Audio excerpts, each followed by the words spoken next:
Buenas tardes.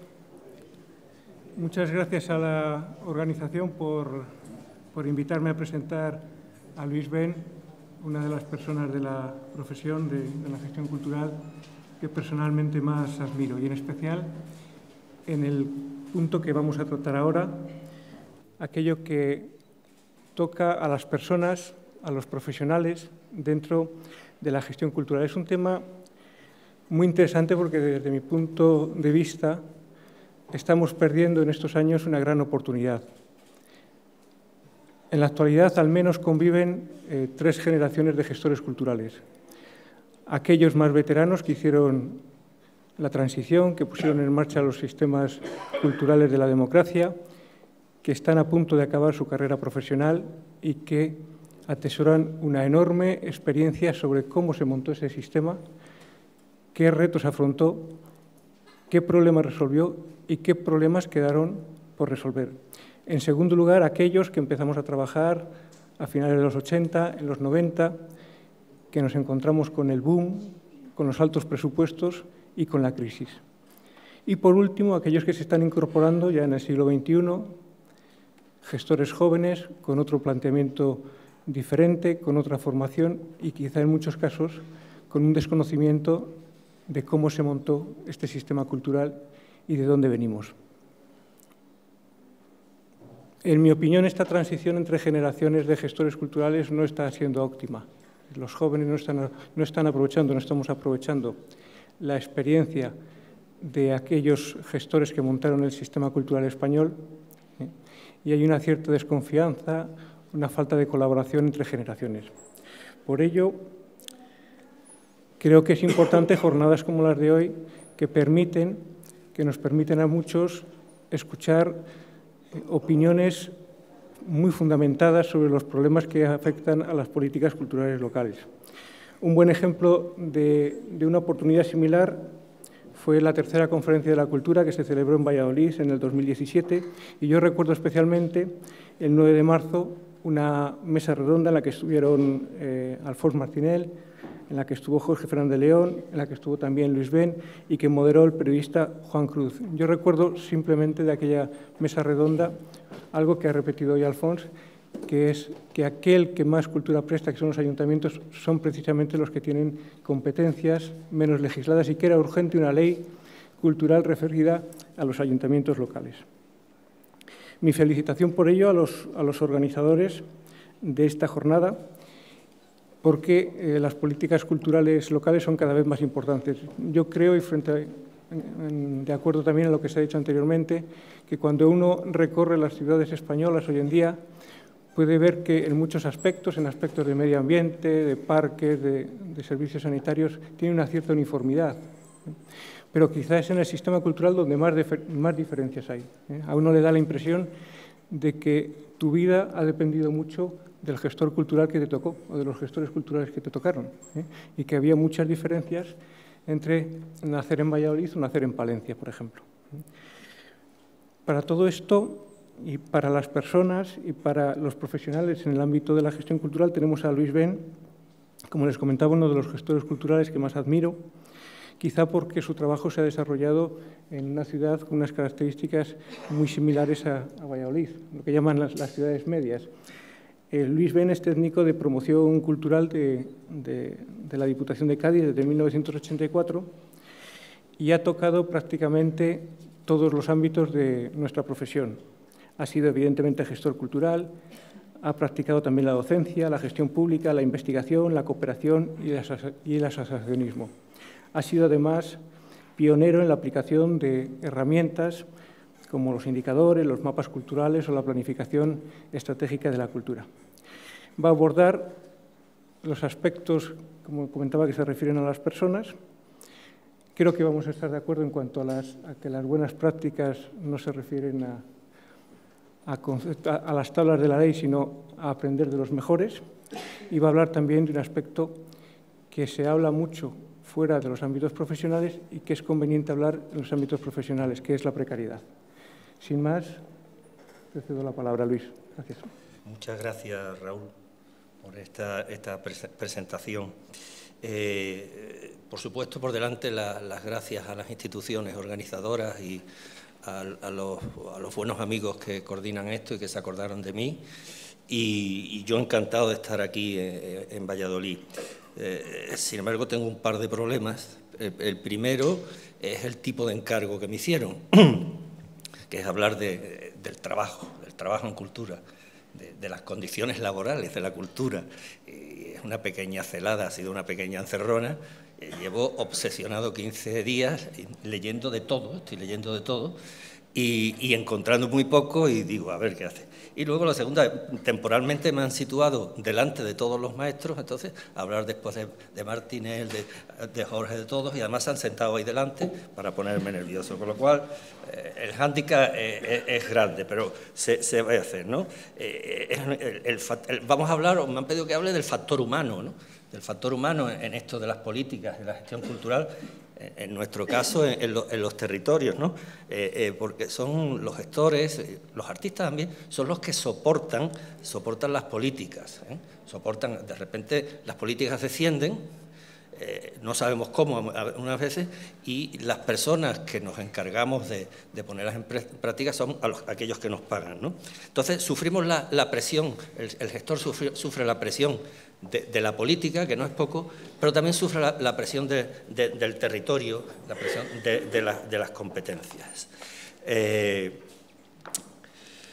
Es un tema el de los perfiles, el de la situación de los trabajadores de la cultura, del que hay muy poca información. En las estadísticas, a veces, cuando vas y te introduces en una batería de estadísticas como las del Ministerio de Cultura o muchas que se han hecho ya de perfiles y tal, no pasan de estadísticas un poco superficiales, ¿no? Pues te dicen, bueno, con respecto a la masa general de trabajadores, los de la cultura pues son el 3 tal cuanto, el 3,4% o lo que sea.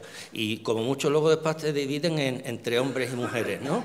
Te hacen, si hay tantas mujeres, hay tantos hombres.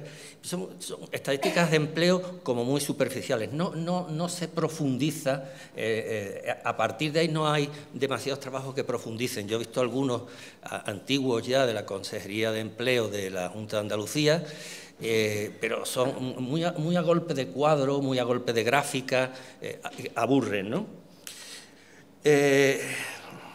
Entonces yo decidí tomar un camino, decir, bueno, sindicalista. Como hay libertad, porque aquí hay poco escrito, me voy a poner... Yo vengo de una ciudad que tiene una tradición obrera, o sea, en Cádiz. En el sur, ustedes piensan en un sur agrario, pero vengo de una ciudad donde construimos barcos de acero. Antes eran petroleros y ahora fragatas para los árabes, pero sabemos construirlo. Tenemos una tradición de construcciones aeronáuticas, ¿no? Y estamos en el consorcio europeo, es una ciudad donde hay, o ha habido tradicionalmente, clase obrera. Y una anécdota, los primeros coches Ford que se fabrican en España se fabrican en Cádiz, el Forte. Luego un gobierno los envió a Barcelona, pero esa es otra historia que ya ajustaremos. Entonces, es una ciudad... Digo, voy a poner el traje de sindicalista para ver un poco, y porque voy a hablar en fondo de mis compañeros y mis compañeras, ¿no?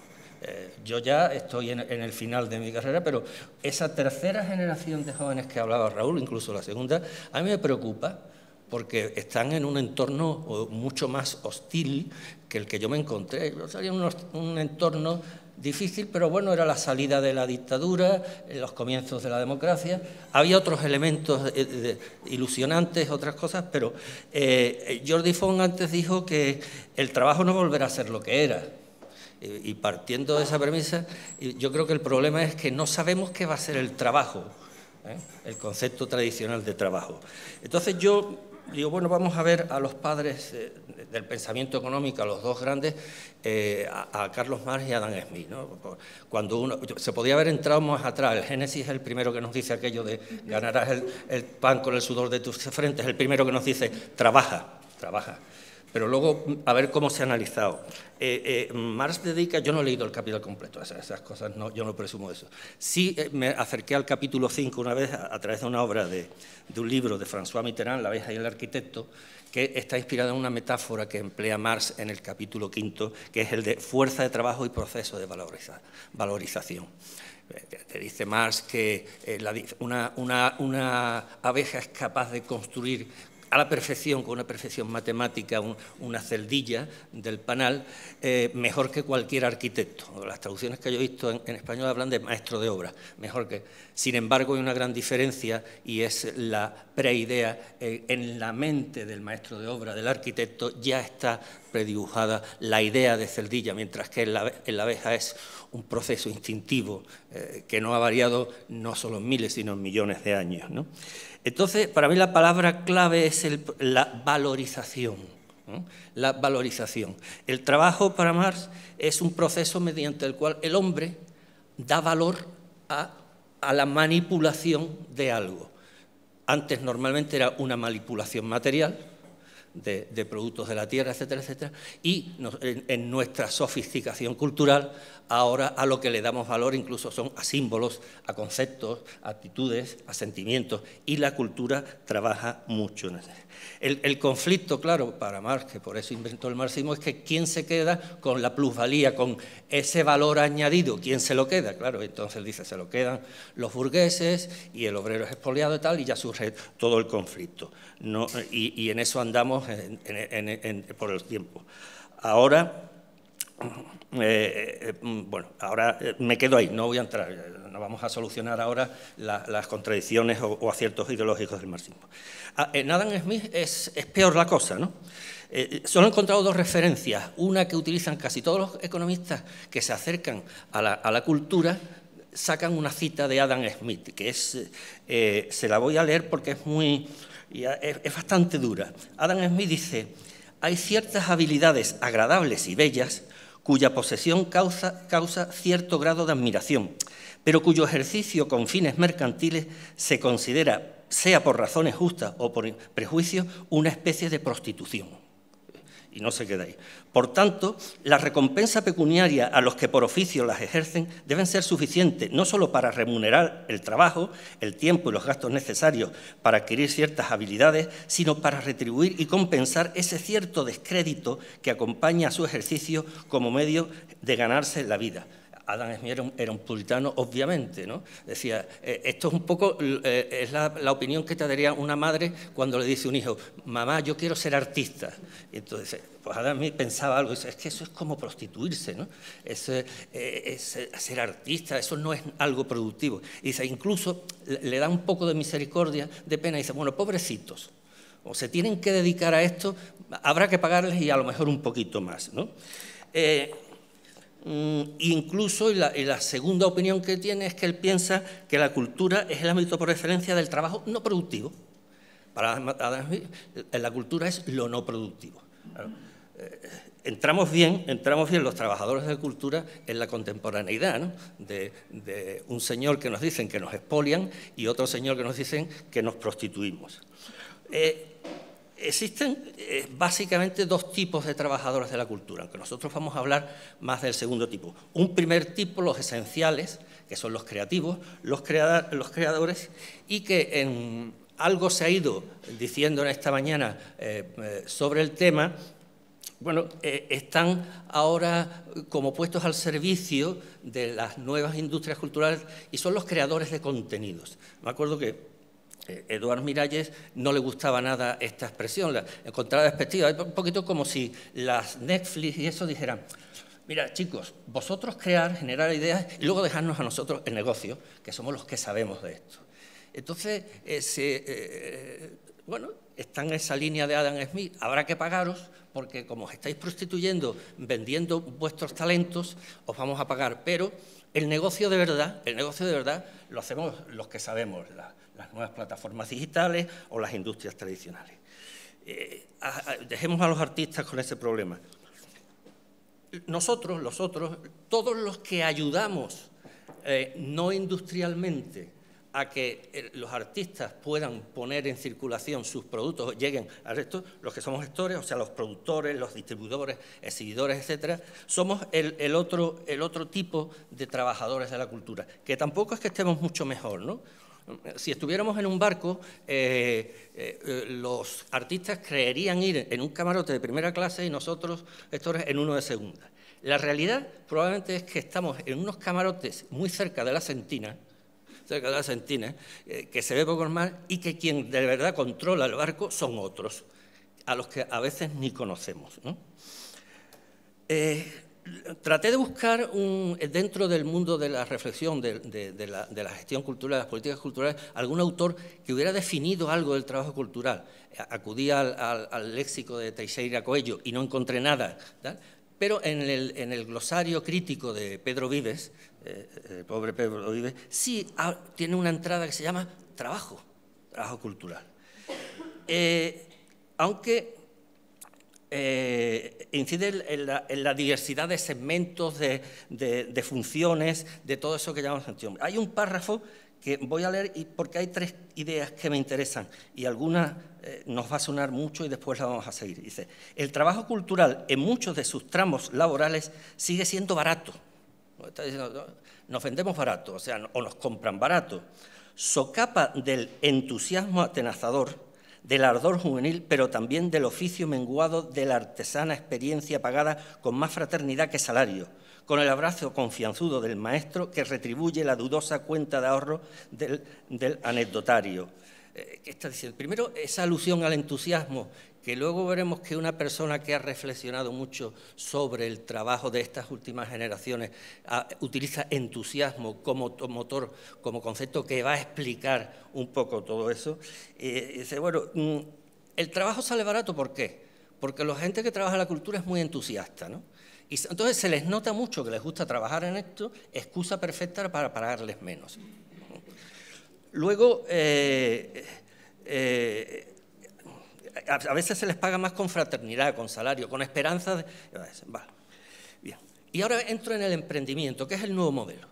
Yo vengo de un viejo modelo, soy funcionario público a la vieja usancia, temario, etcétera, etcétera, procedimiento administrativo y a investigar, a gestionar y administrar. Eso de los que quedan pocos, porque cuando hablemos de la administración veremos que quedamos poquitos ya y que no nos reponen. Nos ven irnos y nos dicen chao, chao y la plaza se amortiza. Bien, pero el emprendimiento es el nuevo modelo que se está ofertando sobre todo a esa tercera generación que hablaba Raúl, que es un modelo laboral, pero que básicamente es una ideología. Yo lo leo en claves ideológicas. Estamos sustituyendo un modelo de trabajo más tradicional, estable, de patrono y trabajador, bien sea el patrón una administración pública, una empresa privada, un colectivo asociativo, etcétera, y un trabajador que vende su fuerza de trabajo, produce una plusvalía a cambio de un salario. No, ahora estamos vendiendo algo, un modelo, una ideología, que yo creo que responde a eso. Yo lo defino con 3 Es, ¿no? Una es mía, y 2 son mías y una no. Las 3 Es del emprendimiento. El empuje, el entusiasmo y el embuste. Empiezo por el empuje, ¿no?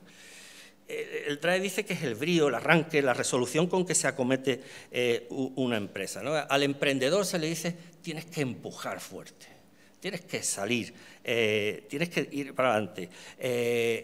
En realidad, lo tuyo, fíjate lo que vamos a hacer por ti, que no te vamos a dar pescado, sino a darte la caña para que aprendas a pescar y entonces con tu empuje te están vendiendo eso, ¿no? Tienes que tener mucho brío, tienes que generar tu empleo. Yo eso lo he escuchado mucho en foros de emprendimiento. Genera tu empleo, tienes que generar tu puesto de trabajo. Hay un paradigma, yo tengo un paradigma práctico, una mala praxis, en mi tierra, en Andalucía, el famoso Proyecto Lunar, Chus lo conocerá, que además curiosamente pasa una cosa, o sea, es un proyecto para generar emprendedores culturales que se decide hacer, se invierte y se controla desde una consejería que no es la de cultura, sino de la de innovación y empleo. Entonces, nos proponen el modelo, además nos los proponen otros. El entusiasmo, y aquí entramos, y la alusión es directa al libro de Remedios Zafra, El entusiasmo, ¿no? Que yo recomiendo, es el premio Anagrama, ¿no? Es de ensayo del año pasado. Y por reducirlo, ella dice que el motor del emprendimiento es una máquina de conformismo que se desarrolla con tres premisas, ¿no? Ella utiliza un lenguaje muy barroco, para mí excesivo, pero bueno. Primero, la práctica creativa y de gestión se desarrolla en ambientes muy competitivos, muy competitivos. O sea, la competitividad es el medio en el cual el emprendimiento se desarrolla naturalmente. O sea, si no hay competencia, si no hay guerra, pues esto no se genera. Yo me acordaba, cuando veía esto de este entorno, de decirle a la gente, para ser creativo, el entorno tiene que ser muy hostil. Y yo me acordé del libro de Virginia Woolf, de Una habitación propia, que es todo lo contrario, que esta mujer dice, yo quiero crear, quiero hacer literatura, y básicamente necesito un ambiente que me lo permita, que ella lo define como una habitación propia, es decir, o sea, tener un techo y un salario, y dice, y yo crearé. Pues aquí el emprendimiento le está diciendo lo contrario a los jóvenes trabajadores de la cultura. Dice, no, el ambiente tiene que ser muy hostil porque ahí es donde te vas a forzar, va a surgir la creatividad. Luego, y es algo propio de este tiempo, lo que ella llama las burocracias digitales, que te comen mucho tiempo. Claro, están todo el tiempo, creo una página web y entonces tengo que poner un contador de visitas y tengo que ir al calculador tal para que me diga cuánta gente me ve y hacia dónde me proyecto, etc. O sea, ella le llama una burocracia digital. Tienes que contabilizar el interés de la gente en tu proyecto, tienes que dar cuentas, creas unas bases de datos para arriba y para abajo, informes, y que el valor dominante en este modelo, en un modelo tradicional, el valor dominante es hacer bien un trabajo, ¿no? No, es aquí la visibilidad cuantificada, que te hagas muy visible y eso se pueda contar. Dice, mi proyecto ha sido visto, ojo, que no, por X millones de personas, tantos en Hong Kong, tantos en Pekín y tantos en Zamora, por poner un ejemplo. Para mí todo esto se resume, y ahora voy a la aportación propia, en la tercera E, el embuste. ¿Qué es un embuste? Un embuste no es una mentira, stricto sensu, ¿no? Yo lo conozco el embuste lo defino a partir de una experiencia de unas personas de mi tierra, de los cantadores flamencos de la generación de posguerra. Eran personas en un entorno a la posguerra, hambre, necesidad, etc. Eran unos señores que poseían un talento, que era cantar, y normalmente solían ser bastante divertidos y graciosos. Era un contexto competitivo también, o sea, más competitivo que una posguerra, y a ver aquí de dónde sacamos, ¿no? Y pasaban su tiempo esperando en determinadas tascas y tabernas que llegaran, en el caso de Cádiz, los señoritos, o allí en Cádiz se llaman mucho los embarcados, ¿no? Capitanes y de barcos, etcétera, que llegaban, traían dinerito, estaban 2 días en tierra y decían, oye, vamos a contratar unos flamenquitos y estamos 2 días de huelga. Entonces, ellos tenían que visibilizarse para eso, ¿no? Tenían que visibilizarse allí y tal. Y luego tenían que vender el mensaje, tenían que venderse. ¿Cómo se vendía? Mediante el embuste. Mediante la exageración, la deformación de una realidad que era una realidad horrible y la hacían soportable, ¿no? Con anecdotarios, con cosas. Y yo creo que lo que le cuentan a esta tercera generación es un embuste inmenso. ¿No? Un embuste inmenso, es decir, si sois muy emprendedores, si tenéis mucho empuje, si lográis haceros visibles en los entornos digitales, etcétera, etcétera. Y nada, al final es darwinismo social. Al final, de cada 1000 emprendedores, 900 caen y sois generosos. El que quiera saber del embuste gaditano, 1001 historias del Pericón de Cádiz de José Luis Ortiz Nuevo. Un libro maravilloso y captarán el embuste. Bien. Sí, me queda poquito. Hay 2 tipos de empleo, de toda la vida, ha habido 2 tipos de empleo. El empleo público, que es el que haría la madre para uno. Yo cuando fui joven y empecé a trabajar en la función pública como gestor cultural, mi madre, mi santa madre, me decía, ¿qué haces, Luis? Yo empezaba a decir, no, mira, el teatro, la poesía y tal, y ya se me iba disparatando ya la cosa. Entonces, el desarrollo cultural del territorio, y mi pobre madre ya en un momento decía, pero tú eres funcionario, ¿no? Y digo, sí, y entonces la mujer se quedaba tranquila. Entonces, el empleo público es un empleo tradicionalmente ligado a la seguridad. Hasta ahora. Porque lo público tiene en el ámbito nuestro, y yo creo que en muchos tiene mala fama, ¿no? O sea, lo público como ineficaz y como incapaz de innovar. Cosa que hasta que uno se da con Mariana Mazzucato, la economista americano-italiana, que te dice, no, mire usted, en lo público se innova también. Y te coge un smartphone, un iPhone, y dice, mire usted, la tecnología que hace de esto un elemento de innovación, que estamos todos alucinados y de tal cual, casi toda tiene origen público, empezando por Internet, que es un proyecto público militar, y luego universitario. Que luego, o sea, si lo público, con usos militares, pero ¿qué vamos a hacer? Al final no nos ha servido todo, no hubieran estado. El GPS es tecnología pública, desarrollada por la NASA, desarrollada por el gobierno de Estados Unidos. Es público, pagado en dinero público. Hasta la pantalla táctil, la voz de Siri también se ha generado a través de proyectos, fue generada en proyectos experimentales del sector público de investigación de los Estados Unidos. Dice, joder, pues para innovar lo privado y lo público no, mucho ha hecho lo privado con este aparato, lo público, ¿no? Lección, que quizás debamos aspirar a trabajadores públicos innovadores, ¿no? Ahí entonces, hay que olvidarse. La burocracia sirve solo para una cosa, sino para tener unas ciertas rutinas que nos ayuden en hacer el trabajo. En cultura, como en el peritaje de yo qué sé, de lo que sea, ¿no? Los problemas hoy, y lo sabemos todos los que llamamos, es primero el envejecimiento de las plantillas. Yo agradezco mucho las palabras a Raúl, pero yo a veces me he sentido como un tapón para gente joven, claro. Entre muy joven, he taponado eso, pero no desesperéis que me jubilo pronto, ¿sí? Y luego las propias administraciones, es una de las consecuencias de la crisis, pero yo me sospecho que estaba en algunas mentes y espíritus malévolos, eso estaba ahí, la no reposición. O sea, X trabajadores públicos de la cultura se jubilan, 5, y si se repone 1 o 2 de esas plazas, porque la Administración ha optado a decir, bueno, así me ahorro, ¿no? ¿Y cómo se sustituye esa fuerza de trabajo? ¿Cómo se sustituye? Externalizando. Y externalizando en precario. Ahora cojo y dice, lo que hacía Luis Ben, que yo le pagaba tanto, voy a sacar un concurso público de la mitad, se lo voy a dar a un emprendedor de fuera. Lo externalizo, que va a ganar la criatura la mitad, y luego me va a protestar menos que Luis Ben.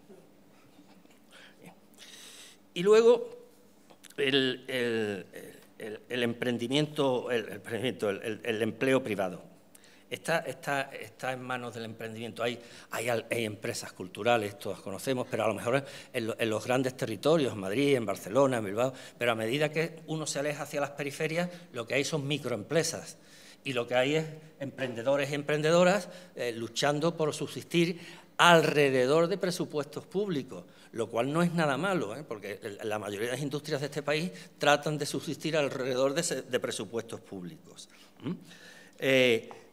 Yo recuerdo, algo se ha hablado antes por ahí, que en el 2000 y pico hicimos, yo he hecho dos investigaciones en línea de empleo en cooperación, una con Marruecos, con el norte de Marruecos, con Tetuán, y otra en Guatemala.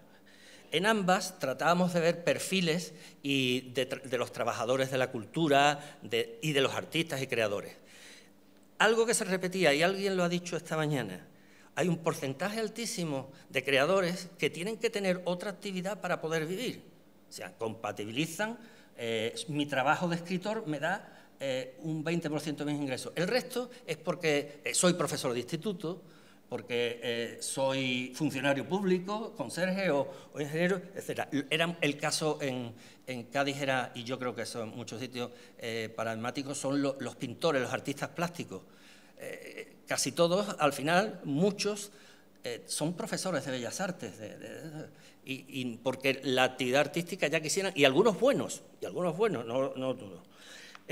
Incluso promotores artísticos. Yo decía que creía que era algo que solo le pasaba al creador artista. Un caso allí en mi tierra era Antonio Benítez, que ya murió el pobre, que era el promotor típico del flamenco, era el que controlaba el mundo del flamenco. Este hombre era funcionario civil de la Armada Española. Yo le decía que era el almirantazgo del flamenco, pero era funcionario y Luego, con el tiempo, cuando ya amplió, llegó un momento en que llegó a una masa de negocios que dejó la Armada Española. Y en Guatemala comprobamos lo mismo, que pasaba exactamente lo mismo. La precariedad del creador es tanta, en el mundo del teatro era impresionante.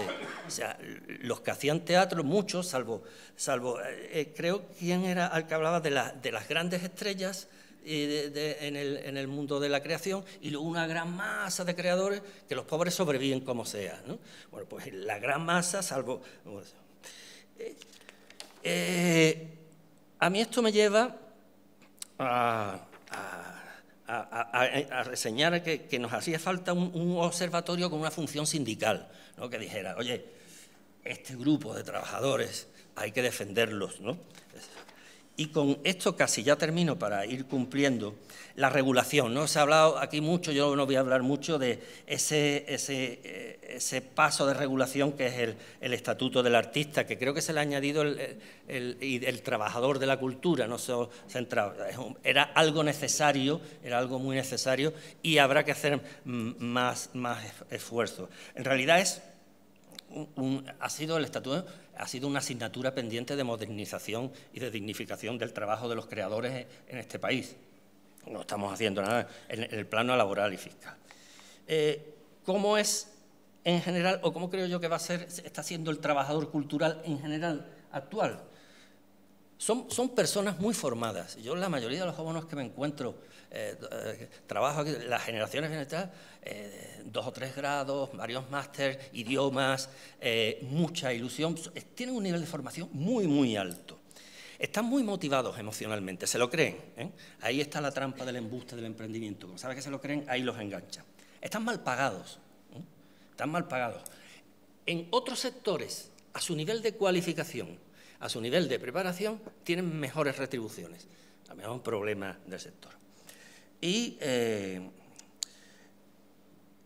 ¿qué tengo aquí? Yo ya voy a terminar con un verso de hace muchos años que lo leí, de José Ángel Valente, que yo en aquel momento me identifiqué y creo que ha cobrado mucho valor. Él decía en el homenaje a Isidoro Ticaz, dice, el poeta debe ser el ciudadano más útil de su tribu. Y donde ponemos el poeta podemos poner el pintor, podemos poner el gestor. Es una maldición que llevamos la gente de la cultura. Permanentemente tenemos que demostrar que somos ciudadanos útiles para la tribu.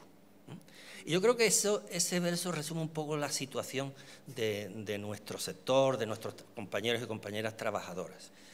Y me paro, y para que habléis y preguntéis un poquito. Muchas gracias, Luis. Como siempre, muy interesante. Abrimos el turno de preguntas. Mientras surgen, quería plantearte una cuestión, a ver qué opinas o qué opináis desde vuestra experiencia.